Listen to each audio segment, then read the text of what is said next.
Hello students, welcome back to my YouTube channel. ನಾನು ನಿಮಗೆ ಇವತ್ತಿನ ವಿಡಿಯೋದಲ್ಲಿ ಫಿನಾನ್ಷಿಯಲ್ ಅಕೌಂಟಿಂಗ್ ಸಬ್ಜೆಕ್ಟ್ನಲ್ಲಿ ಬ್ರಾಂಚ್ ಅಕೌಂಟ್ ಹೇಗೆ ಪ್ರಿಪೇರ್ ಮಾಡಬೇಕು ಅನ್ನೋದನ್ನು ತಿಳಿಸ್ತಾ ಇದ್ದೀನಿ.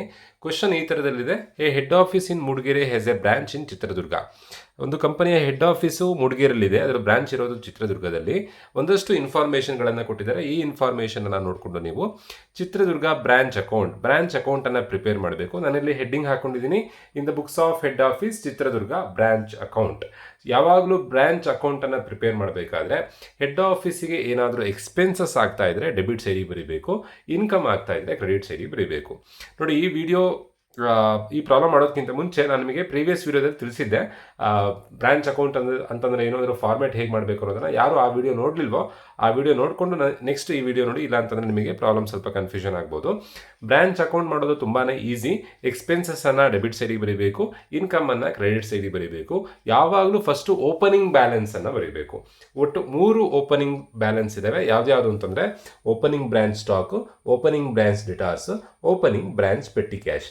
ಫಸ್ಟು ಅದನ್ನು ಬರ್ಕೊಂಡು ನೆಕ್ಸ್ಟ್ ಸೊಲ್ಯೂಷನ್ ಸ್ಟಾರ್ಟ್ ಮಾಡಬೇಕು. ನಾನಿಲ್ಲಿ ಬರ್ಕೊಳ್ತಾ ಇದ್ದೀನಿ: to opening branch stock. Next opening branch stock 1 ಅಂತ ಇದ್ರೆ ಓಪನಿಂಗ್ ಸ್ಟಾಕ್, 31/12 ಅಂತ ಇದ್ರೆ ಕ್ಲೋಸಿಂಗ್ ಸ್ಟಾಕ್. ಓಪನಿಂಗ್ ಬ್ಯಾಲೆನ್ಸನ್ನು ಡೆಬಿಟ್ ಸೈಡಿಗೆ ಬರೀಬೇಕು, ಕ್ಲೋಸಿಂಗ್ ಬ್ಯಾಲೆನ್ಸನ್ನು ಕ್ರೆಡಿಟ್ ಸೈಡಿಗೆ ಲಾಸ್ಟಿಗೆ ಬರೀಬೇಕು. ಫಸ್ಟು ಓಪನಿಂಗ್ ಬ್ರಾಂಚ್ ಸ್ಟಾಕ್ ಎಷ್ಟು ಅಮೌಂಟ್ ಇದೆ? 32,000 ಇದೆ. ನೆಕ್ಸ್ಟ್ ಇರೋವಂಥದ್ದು opening branch debtors. First opening balance ಬರ್ಕೊಳ್ಬೇಕು, opening branch ಡೆಟಾಸ್. ಎಕ್ಸಾಮ್ನಲ್ಲಿ ನೀವು ಶಾರ್ಟ್ ಫಾರ್ಮ್ ಬರೀಲಿಕ್ಕಿಲ್ಲ, ನಾನು ಇಲ್ಲಿ ಶಾರ್ಟ್ ಫಾರ್ಮ್ ಬರೀತಾ ಇದ್ದೀನಿ. Opening branch debtors 28,000. ನೆಕ್ಸ್ಟ್ ಇರೋವಂಥದ್ದು petty cash, to opening branch petty cash.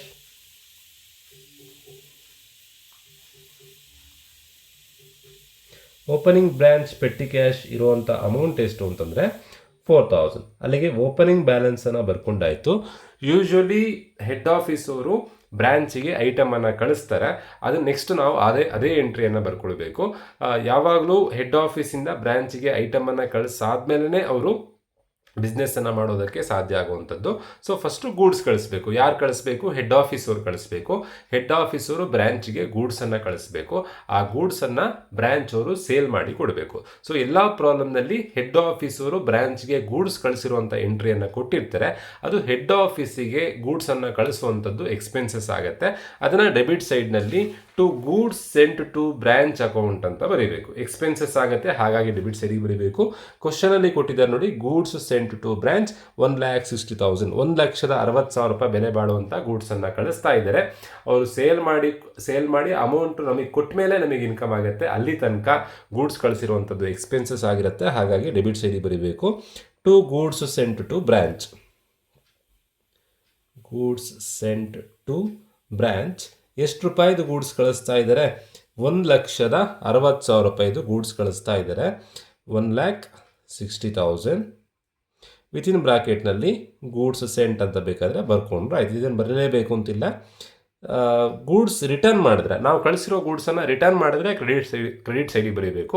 Head officer ಕಳಿಸೋ ಗೂಡ್ಸನ್ನು debit ಸೈಡಿಗೆ ಬರೀಬೇಕು. ಈ ಪ್ರಾಬ್ಲಮ್ ಮಾಡಬೇಕಾದ್ರೆ ನೆನ್ಪಿಟ್ಕೊಳ್ಳಿ, ಬ್ರ್ಯಾಂಚ್ ಅಕೌಂಟನ್ನು ಮಾಡಬೇಕಾದ್ರೆ ABCD 4 ಎಂಟ್ರಿಗಳನ್ನು ಬರೀಲಿಕ್ಕಿಲ್ಲ. A for allowances to branch debtors, B for bad debts, C for credit sales, D for discount. ಈ ಪ್ರಾಬ್ಲಮಲ್ಲಿ ಅಲೋಯನ್ಸ್ ಕೊಟ್ಟಿದ್ದಾರೆ ನೋಡಿ, ಎಲ್ಲೂ ಕೂಡ ಅಲೋಯನ್ಸನ್ನು ಕೊಡಲಿಲ್ಲ. B ಫಾರ್ ಬ್ಯಾಡ್ ಡೆಟ್ಸ್ ಕೊಟ್ಟಿದ್ದಾರೆ, ಬ್ಯಾಡ್ ಡೆಟ್ಸನ್ನು ನಾವಿಲ್ಲಿ ಈ ಅಕೌಂಟಿಗೆ ಬರೀಲಿಕ್ಕಿಲ್ಲ. ದೆನ್ C ಫಾರ್ ಕ್ರೆಡಿಟ್ ಸೇಲ್ಸನ್ನು ಈ ಕ್ವಶನಲ್ಲಿ ಕೊಡಲಿಲ್ಲ. D for discount, allowances and discount ಅಂತ ಕೊಟ್ಟಿದ್ದಾರೆ, ಇದನ್ನು ನಾವಿಲ್ಲಿ ಬ್ರಾಂಚ್ ಅಕೌಂಟಿಗೆ ಬರೀಲಿಕ್ಕಿಲ್ಲ. ಸೊ ಫಸ್ಟ್ ಯಾವಾಗಲೂ ಓಪನಿಂಗ್ ಬ್ಯಾಲೆನ್ಸ್ ಬರ್ಕೊಳ್ಬೇಕು. ಓಪನಿಂಗ್ ಬ್ಯಾಲೆನ್ಸ್ ಆದಮೇಲೆ ಗೂಡ್ಸ್ ಸೆಂಟ್ ಟು ಬ್ರಾಂಚ್ ಬರೀಬೇಕು. ದೆನ್ ಬ್ರಾಂಚಿನ ಎಕ್ಸ್ಪೆನ್ಸಸ್ಸನ್ನು ಯಾರು ನೋಡ್ಕೊಳ್ತಾರೆ ಅಂತಂದರೆ ಹೆಡ್ ಆಫೀಸ್ ಅವರೇ ನೋಡ್ಕೊಳ್ತಾರೆ. ಬ್ರಾಂಚಿನ ಎಕ್ಸ್ಪೆನ್ಸಸ್ ಯಾವ್ದು ಅಂತಂದರೆ ಅಲ್ಲಿಯ ವರ್ಕರ್ಸಿಗೆ ಸ್ಯಾಲರಿ ಕೊಡುವಂಥದ್ದು, ಅಥವಾ ಲೇಬರ್ಸ್ ಇದ್ದರೆ ವೇಜಸ್ ಕೊಡುವಂಥದ್ದು, ದೆನ್ ಅಕಸ್ಮಾತ್ ಓನ್ ಬಿಲ್ಡಿಂಗ್ ಇಲ್ಲ, ಬ್ರಾಂಚಿಂದ ಓನ್ ಬಿಲ್ಡಿಂಗ್ ಇಲ್ಲ ಅಂತಂದರೆ ಅಲ್ಲಿ ಬಾಡಿಗೆ ಕಟ್ಟುವಂಥದ್ದು, ಅಲ್ಲಿದು ಸಣ್ಣ ಪುಟ್ಟ ಖರ್ಚನ್ನು ನೋಡ್ಕೊಳ್ಳುವಂಥದ್ದು, ಇವೆಲ್ಲ ಎಕ್ಸ್ಪೆನ್ಸಸ್ಸನ್ನು ಯಾರು ನೋಡ್ಕೊಳ್ತಾರೆ ಅಂತಂದರೆ ಆ ಬ್ರಾಂಚಿನ ಎಕ್ಸ್ಪೆನ್ಸಸ್ಸನ್ನು ನೋಡ್ಕೊಳ್ಳುವಂಥದ್ದು ಹೆಡ್ ಆಫೀಸು. ಸೊ ಹೆಡ್ ಆಫೀಸಿಗೆ ಬ್ರಾಂಚಿಂದ ಏನೇ ಎಕ್ಸ್ಪೆನ್ಸಸ್ ಆಗ್ತಾ ಇದ್ರು ಡೆಬಿಟ್ ಸೈಡಿಗೆ ಟು ಬ್ಯಾಂಕ್ ಅಕೌಂಟ್ ಅಂತ ಬರೀಬೇಕು. ನಾನು ಇಲ್ಲಿ ಫಾರ್ಮೇಟಲ್ಲಿ ಬರ್ಸಿದ್ದೀನಿ ನೋಡಿ. ಫಸ್ಟು ಓಪನಿಂಗ್ ಬ್ಯಾಲೆನ್ಸ್ ಆದಮೇಲೆ ಬ್ರಾಂಚ್ಗೆ ಕಳಿಸಿರುವಂಥ ಗೂಡ್ಸಿನ entry, then to bank account ಅಂತ ಬರೆದು ಬ್ರಾಂಚಿನ ಎಕ್ಸ್ಪೆನ್ಸಸ್ಸನ್ನು ಬರೀಬೇಕು. ನಾನಿಲ್ಲಿ ಟು ಬ್ಯಾಂಕ್ ಅಕೌಂಟ್ ಅಂತ ಬರ್ಕೊಳ್ತಾ ಇದ್ದೀನಿ. ಟು ಬ್ಯಾಂಕ್ ಅಕೌಂಟ್ ಅಂತ ಬರ್ಕೊಂಡು ಎಕ್ಸ್ಪೆನ್ಸಸ್ಸನ್ನು ಬರೀಬೇಕು. ಯೂಶಲಿ ಎಲ್ಲ ಪ್ರಾಬ್ಲಮಲ್ಲಿ ಕೊಟ್ಟಿರ್ತಾರೆ ಬ್ರಾಂಚ್ ಎಕ್ಸ್ಪೆನ್ಸಸ್ ಅಂತ ಕೊಟ್ಟಿದ್ದಾರೆ ನೋಡಿ. ಸೊ ಹಾಗಾಗಿ ವಿತಿನ್ ಬ್ರಾಕೆಟ್ನಲ್ಲಿ ಬ್ರಾಂಚ್ ಎಕ್ಸ್ಪೆನ್ಸಸ್ ಅಂತ ಬರ್ಕೊಳ್ತಾ ಇದ್ದೀನಿ. ಬ್ರಾಂಚ್ ಎಕ್ಸ್ಪೆನ್ಸಸ್ ಏನೇನು ಎಕ್ಸ್ಪೆನ್ಸಸ್ ಆಗ್ತಾ ಇದೆ? 32,000 ರೂಪಾಯಿ ವೇಜಸ್ ಇದೆ, ರೆಂಟ್ 4,000 ರೂಪಾಯಿ ಇದೆ, ಪೆಟ್ಟಿ ಎಕ್ಸ್ಪೆನ್ಸಸ್ 4,800 ರೂಪಾಯಿ ಇದೆ. ಇಷ್ಟು ಅಮೌಂಟನ್ನು ಆ್ಯಡ್ ಮಾಡಿ ಬರೆದ್ರಾಯಿತು. 32,000 ಪ್ಲಸ್ 4,000 36,000, 36,000 ಪ್ಲಸ್ 4,000 40,800 ರೂಪಾಯಿ ಬ್ರ್ಯಾಂಚಿನ ಎಕ್ಸ್ಪೆನ್ಸಸ್ ಇದೆ. ಹೇಗೆ ಬಂತು ಅಂತಂದರೆ 32,000 ಪ್ಲಸ್ 4,000 ಪ್ಲಸ್ 4,800 ಟೋಟಲ್ ಮಾಡಿದಾಗ 40,800 ಆಯಿತು. ಅಲ್ಲಿಗೆ ನಾವು 3 ಎಂಟ್ರಿಯನ್ನು ಬರೆದಿದ್ದೀವಿ. ಓಪನಿಂಗ್ ಬ್ಯಾಲೆನ್ಸ್ ಬರೆದಿದ್ದೀವಿ, ಗೂಡ್ಸ್ ಕಳಿಸಿದ್ದನ್ನು ಬರೆದಿದ್ದೀವಿ, ದೆನ್ ಬ್ರ್ಯಾಂಚಿನ ಎಕ್ಸ್ಪೆನ್ಸಸ್ಸನ್ನು ಬರೆದಿದ್ದೀವಿ. ನಾವು ಕಳಿಸಿರುವಂಥ ಗೂಡ್ಸನ್ನು ಬ್ರ್ಯಾಂಚ್ ಅವರು ಸೇಲ್ ಮಾಡಿ ಅದರ ದುಡ್ಡನ್ನು ನಮಗೆ ಕೊಡ್ತಾರೆ. ಸೊ ಅದು ನಮಗೆ ಇನ್ಕಮ್ ಆಗುತ್ತೆ. ಯಾವಾಗಲೂ ಕ್ರೆಡಿಟ್ ಸೈಡ್ನಲ್ಲಿ ಫಸ್ಟ್ ಎಂಟ್ರಿ ನಮಗೆ ಇನ್ಕಮ್ ಆಗಿದ್ದನ್ನು ಬರೀಬೇಕು. ನಾವು ಕಳಿಸಿರುವಂಥ ಐಟಮನ್ನು ಬ್ರ್ಯಾಂಚ್ ಅವರು ಸೇಲ್ ಮಾಡಿ ದುಡ್ಡನ್ನು ನಮಗೆ ಕೊಡ್ತಾ ಇದ್ದಾರೆ, ಅದು ನಮಗೆ ಇನ್ಕಮ್ ಆಗುತ್ತೆ. So to by bank account ಅಂತ ಬರೀಬೇಕು. ಇನ್ಕಮ್ ಯಾವ್ದ್ಯಾವುದು ಅಂತಂದರೆ ಬೈ ಬ್ಯಾಂಕ್ ಅಕೌಂಟ್ ಅಂಡರಲ್ಲಿ 2 ಇನ್ಕಮ್ ಬರುತ್ತೆ. 2 ಇನ್ಕಮ್ ಯಾವ್ದ್ಯಾವುದು ಅಂತಂದರೆ ಒಂದು ಕ್ಯಾಶ್ ಸೇಲ್ಸ್, ನಾವು ಕಳಿಸಿರುವಂಥ ಐಟಮನ್ನು ಅವ್ರು ವ್ಯಾಪಾರ ಮಾಡಿ ನಮಗೆ ದುಡ್ಡು ಕೊಡ್ತಾರೆ, ಅದು ಇನ್ಕಮ್. ಇನ್ನೊಂದು ಕ್ಯಾಶ್ ರಿಸೀವ್ಡ್ ಫ್ರಮ್ ಡೆಟಾರ್ಸ್, ಪ್ರೀವಿಯಸ್ಸಲ್ಲಿ ಅವರು ಏನಾದರೂ ಸಾಲಕ್ಕೆ ನಾವು ಕಳಿಸಿರುವಂಥ ಐಟಮನ್ನು ಮಾರಿದರೆ ಆ ಸಾಲ ಏನಾದರೂ ರಿಕವರ್ ಆಗಿದ್ದರೆ, ಸಾಲದಿಂದ ಆ ಸಾಲ ಕೊಟ್ಟಿರುವಂಥ ಸಾಲ ವಾಪಸ್ ಬಂದಿದ್ದರೆ ಅದು ಅವಾಗ ನಮಗೆ ದುಡ್ಡು ಸಿಗುತ್ತೆ, ಅದು cash received from debtors. So credit ಸೈಡ್ನಲ್ಲಿ first entry income by bank account, ನಾವು ಕಳಿಸಿರುವಂಥ ಐಟಮನ್ನು ಸೇಲ್ ಮಾಡಿ ಏನು ದುಡ್ಡು ಕೊಡ್ತಾರೋ ಆ ಅಮೌಂಟನ್ನು ನಾವಿಲ್ಲಿ ಬರೀಬೇಕು. ಕ್ವಶನಲ್ಲಿ ಕೊಟ್ಟಿದ್ದಾರೆ ಕ್ಯಾಶ್ ಸೇಲ್ಸು ಕೊಟ್ಟಿದ್ದಾರೆ, ಕ್ಯಾಶ್ ರಿಸೀವ್ಡ್ ಫ್ರಮ್ ಡೆಟಾರ್ಸು ಕೊಟ್ಟಿದ್ದಾರೆ. ಆ 2 ಎಂಟ್ರಿಯನ್ನು ನಾನಿಲ್ಲಿ ಬರ್ಕೊಳ್ತಾ ಇದ್ದೀನಿ. ಕ್ಯಾಶ್ ಸೇಲ್ಸ್ ಎಷ್ಟು ಅಮೌಂಟ್ ಕೊಟ್ಟಿದ್ದಾರೆ ಅಂತಂದರೆ ಕ್ಯಾಶ್ ಸೇಲ್ಸ್ ಕೊಟ್ಟಿರುವಂಥ amount 60,000. Next cash received from debtors ನಾನಿಲ್ಲಿ ಇನ್ನರ್ ಕಾಲಮಲ್ಲಿ ಬರ್ಕೊಂಡು ಟೋಟಲ್ ಮಾಡಿ ಔಟರ್ ಕಾಲಮಲ್ಲಿ ಬರೀತಾ ಇದ್ದೀನಿ. ಡೈರೆಕ್ಟಾಗಿ ಔಟರ್ ಕಾಲಮಲ್ಲೂ ಬೇಕಾದರೂ ಬರೀಬೋದು. ಕ್ಯಾಶ್ ಸೇಲ್ಸ್ ಅಮೌಂಟ್ ಇರೋದು 60,000, ಕ್ಯಾಶ್ ರಿಸೀವ್ಡ್ ಫ್ರಮ್ ಡೆಟಾರ್ಸ್ 1,20,000 ಇದೆ. ಟೋಟಲ್ ಆಗಿ 60,000 ಪ್ಲಸ್ 1,20,000 1,80,000 ಆಗುತ್ತೆ.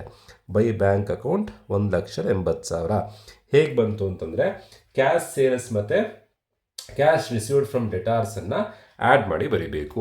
ನಾನು ಈಗ ತಾನೇ ಹೇಳಿದ್ದೆ ಕೆಲವೊಂದು ಎಂಟ್ರಿಗಳನ್ನು ಬ್ರಾಂಚ್ ಅಕೌಂಟಿಗೆ ಬರೀಲಿಕ್ಕಿಲ್ಲ. ಯಾವ್ದು ಅಂತಂದರೆ ABCD, A for allowances, B for bad debt, C for credit sales, D for discount, ಇವಿಷ್ಟನ್ನು ಬರೀಲಿಕ್ಕಿಲ್ಲ. ನೆಕ್ಸ್ಟು ಬ್ರ್ಯಾಂಚ್ ಅವರು ಹೆಡ್ ಆಫೀಸಿಗೆ ಏನಾದರೂ ಗೂಡ್ಸನ್ನು ರಿಟರ್ನ್ ಮಾಡ್ತಾ ಇದ್ರೆ by goods to branch account ಅಂತ ಬರೀಬೇಕು. ಬ್ರಾಂಚ್ಗೆ ಕಳಿಸಿದ್ದನ್ನು ಹೆಡ್ ಆಫೀಸರು ಕಳಿಸಿರೋದನ್ನು ಟು ಗೂಡ್ಸ್ ಟು ಬ್ರಾಂಚ್ ಅಂತ ಬರೀಬೇಕು. ಬ್ರಾಂಚಿಂದ ಹೆಡ್ ಆಫೀಸಿಗೆ ರಿಟರ್ನ್ ಮಾಡಿದ್ದನ್ನು ಬೈ ಗೂಡ್ಸ್ ಟು ಬ್ರಾಂಚ್ ಅಂತ ಬರೀಬೇಕು. ಈ ಕ್ವಶನಲ್ಲಿ ಕೊಟ್ಟಿದ್ದಾರೆ ಗೂಡ್ಸ್ ರಿಟರ್ನ್ ಟು ಹೆಡ್ ಆಫೀಸಿಗೆ ಗೂಡ್ಸನ್ನು ರಿಟರ್ನ್ ಮಾಡಿದ್ದಾರೆ. ಯಾರು ರಿಟರ್ನ್ ಮಾಡಿದ್ದು? ಬ್ರಾಂಚ್ ಅವರು ರಿಟರ್ನ್ ಮಾಡಿದ್ದು. ಅದನ್ನು ಬೈ ಗೂಡ್ಸ್ ಟು ಬ್ರಾಂಚ್ ಅಂತ ಬರೀಬೇಕು. By goods sent to branch account. Goods return ಇದನ್ನು ಬರ್ಕೊಳ್ಬೇಕು ಅಂತಿಲ್ಲ, ನಿಮಗೆ ಜಸ್ಟ್ ಅರ್ಥ ಆಗಲಿ ಅಂತ ನಾನು ಬರ್ದಿರೋದು ಅಷ್ಟೇ. ಗೂಡ್ಸ್ ರಿಟರ್ನ್ ಎಷ್ಟು ರೂಪಾಯಿ ಗೂಡ್ಸ್ ರಿಟರ್ನ್ ಮಾಡಿದ್ದಾರೆ, ಆ ಗೂಡ್ಸ್ ರಿಟರ್ನ್ ಮಾಡಿದಾಗ ನಮಗೆ ಇನ್ಕಮ್ ಆಗುತ್ತೆ. ನಾವು ಆ ಹೆಡ್ ಆಫೀಸಿಗೆ ರಿಟರ್ನ್ ಮಾಡಿರುವಂಥ ಗೂಡ್ಸನ್ನು ಹೆಡ್ ಆಫೀಸ್ ಲೊಕೇಶನಲ್ಲಿ ಎಲ್ಲಾದರೂ ಮಾರ್ಕೊಳ್ಬೋದು, ಆಗ ಅವರಿಗೆ ದುಡ್ಡು ಸಿಗುತ್ತೆ, ಹಾಗಾಗಿ ಇನ್ಕಮ್ ಆಗುತ್ತೆ. By goods to branch amount ಇರುವಂಥದ್ದು 8,000. ಆ 8,000 ನಾನು ಇಲ್ಲಿ ಬರ್ಕೊಳ್ತಾ ಇದ್ದೀನಿ. ನೆಕ್ಸ್ಟ್ ಈಗ ಬರೀಬೇಕಾಗಿದ್ದು ನಾವು ಕ್ಲೋಸಿಂಗ್ ಬ್ಯಾಲೆನ್ಸ್. ಓಪನಿಂಗ್ ಬ್ಯಾಲೆನ್ಸಲ್ಲಿ 3 ಎಂಟ್ರಿ ಇತ್ತು, ಕ್ಲೋಸಿಂಗ್ ಬ್ಯಾಲೆನ್ಸಲ್ಲೂ ಅದೇ 3 ಎಂಟ್ರಿಯನ್ನು ಬರೀಬೇಕು. ಅಮೌಂಟನ್ನು ಕ್ವಶನಲ್ಲಿ ಕೊಟ್ಟಿದ್ರೆ ಆಯಿತು, ಕೊಟ್ಟಿಲ್ಲ ಅಂತಂದರೆ ಕ್ಯಾಲ್ಕುಲೇಷನ್ ಮಾಡಲಿಕ್ಕಿರುತ್ತೆ. ಅದೇನು ಅನ್ನೋದನ್ನು ನಾನು ನಿಮಗೆ ತಿಳಿಸ್ತೀನಿ. ಈಗ ಸ್ಟಾಕ್ ಆನ್ 31/12 ಅಂತಿರೋದು ಓಪನಿಂಗ್ ಬ್ಯಾಲೆನ್ಸ್, 31/12 ಅಂತಿರೋದು closing balance. By closing branch stock ಅಂತ ಬರೀಬೇಕು, ಇಲ್ಲಾಂದರೆ ಬೈ ಬ್ರಾಂಚ್ ಸ್ಟಾಕ್ ಅಂತ ಬರೆದ್ರೂ ಆಗುತ್ತೆ. ನಾನಿಲ್ಲಿ ಬೈ ಬ್ರಾಂಚ್ ಸ್ಟಾಕ್ ಅಂತ ಬರ್ಕೊಳ್ತಾ ಇದ್ದೀನಿ. ಬೈ ಬ್ರಾಂಚ್ ಸ್ಟಾಕ್ ಅಮೌಂಟ್ ಇರೋದೆಷ್ಟು? 48,000 ರೂಪಾಯಿ. ಲಾಸ್ಟ್ಗೆ ಇಷ್ಟು ಸ್ಟಾಕು ಬ್ರ್ಯಾಂಚಲ್ಲಿ ಉಳಿದಿದೆ, ಅದು ನಮಗೆ ಇನ್ಕಮ್. ಏನಕ್ಕೆ ಅಂತಂದರೆ ಬ್ರ್ಯಾಂಚಲ್ಲಿ ನಾವು ಕಳಿಸಿರುವಂಥ ಐಟಮನ್ನು ಸೇಲ್ ಆಗದೆ ಹಾಗೆ ಇಟ್ಕೊಂಡಿದ್ದಾರೆ. ನೆಕ್ಸ್ಟ್ ಸೇಲ್ ಮಾಡಿದಾಗ ನಮಗೆ ದುಡ್ಡು ಕೊಡ್ತಾರೆ, ಹಾಗಾಗಿ ಇನ್ಕಮ್ ಆಗುತ್ತೆ. Next by branch debtors. By branch debtors ಅಂದರೆ ಬ್ರ್ಯಾಂಚಿನ ಕಸ್ಟಮರ್ಸಿಂದ ಇಷ್ಟು ದುಡ್ಡು ಬರಲಿಕ್ಕಿದೆ. ಎಷ್ಟು ದುಡ್ಡು ಬರಲಿಕ್ಕಿದೆ? 40,000 ರೂಪಾಯಿ ದುಡ್ಡು ಬರಲಿಕ್ಕಿದೆ. ನೆನ್ಪಿಟ್ಕೊಳ್ಳಿ, ನೀವು ಬ್ರ್ಯಾಂಚ್ ಡೆಟಾರ್ಸ್ ಅಂತ ಹೇಳಿ ಇನ್ನೊಂದು ಡೆಟಾರ್ಸ್ ಅಕೌಂಟ್ ಮಾಡಲಿಕ್ಕಿರುತ್ತೆ. ಮೆಮೋರಂಡಮ್ ಬ್ರ್ಯಾಂಚ್ ಡೆಟಾರ್ಸ್ ಅಕೌಂಟನ್ನು ಕೆಲವೊಂದು ಸಂದರ್ಭದಲ್ಲಿ ಮಾಡಲಿಕ್ಕಿರುತ್ತೆ. ಯಾವಾಗ ಈ ಅಕೌಂಟನ್ನು ಮಾಡಬೇಕು ಅಂತಂದರೆ ಓಪನಿಂಗ್ ಡೆಟಾರ್ಸ್ ಕೊಟ್ಟು ಕ್ಲೋಸಿಂಗ್ ಡೆಟಾರ್ಸ್ ಕೊಡದೇನೆ ಇದ್ದರೆ. ಈ ಪ್ರಾಬ್ಲಮಲ್ಲಿ ಓಪನಿಂಗ್ ಡೆಟಾರ್ಸು ಇದೆ, ಕ್ಲೋಸಿಂಗ್ ಡೆಟಾರ್ಸು ಇದೆ. ಕ್ಲೋಸಿಂಗ್ ಡೆಟಾರ್ಸ್ ಕೊಡದೇ ಇದ್ದರೆ ಈ ಅಕೌಂಟನ್ನು ಮಾಡಿಕೊಂಡು ಈ ಅಕೌಂಟಲ್ಲಿ ಏನು ಬ್ಯಾಲೆನ್ಸ್ ಬರುತ್ತೋ ಆ ಬ್ಯಾಲೆನ್ಸು ಕ್ಲೋಸಿಂಗ್ ಡೆಟಾರ್ಸ್ ಆಗುತ್ತೆ. ಇದೊಂದೇ ಅಡ್ಜಸ್ಟ್ಮೆಂಟ್ ಬರುವಂಥದ್ದು. ಕ್ಲೋಸಿಂಗ್ ಡೆಟಾರ್ಸ್ ಕೊಟ್ಟಿಲ್ಲ ಅಂತಂದರೆ ನೀವು ಮೆಮೋರಂಡಮ್ ಬ್ರಾಂಚ್ ಡೆಟಾರ್ಸ್ ಅಕೌಂಟನ್ನು ಮಾಡಿ ಕ್ಲೋಸಿಂಗ್ ಡೆಟಾರ್ಸನ್ನು ಫೈಂಡ್ ಔಟ್ ಮಾಡಬೇಕು. ಈ ಪ್ರಾಬ್ಲಮಲ್ಲಿ ಓಪನಿಂಗ್ ಡೆಟಾರ್ಸು ಕೊಟ್ಟಿದ್ದಾರೆ, ಕ್ಲೋಸಿಂಗ್ ಡೆಟಾರ್ಸು ಕೊಟ್ಟಿದ್ದಾರೆ. ಹಾಗಾಗಿ ಮೆಮೋರಂಡಮ್ ಬ್ರಾಂಚ್ ಡೆಟಾರ್ಸ್ ಅಕೌಂಟ್ ಮಾಡುವಂಥ ಅವಶ್ಯಕತೆ ಇಲ್ಲ. ಬ್ರಾಂಚ್ ಸ್ಟಾಕ್ ಬರ್ಕೊಂಡಿದ್ದೀವಿ, ಬ್ರಾಂಚ್ ಡೆಟಾರ್ಸ್ ಬರ್ಕೊಂಡಿದ್ದೀವಿ. ನೆಕ್ಸ್ಟ್ ಇನ್ಯಾವುದಿದೆ closing? By branch petty cash, ಅದನ್ನು ಬರ್ಕೊಳ್ಬೇಕು. By branch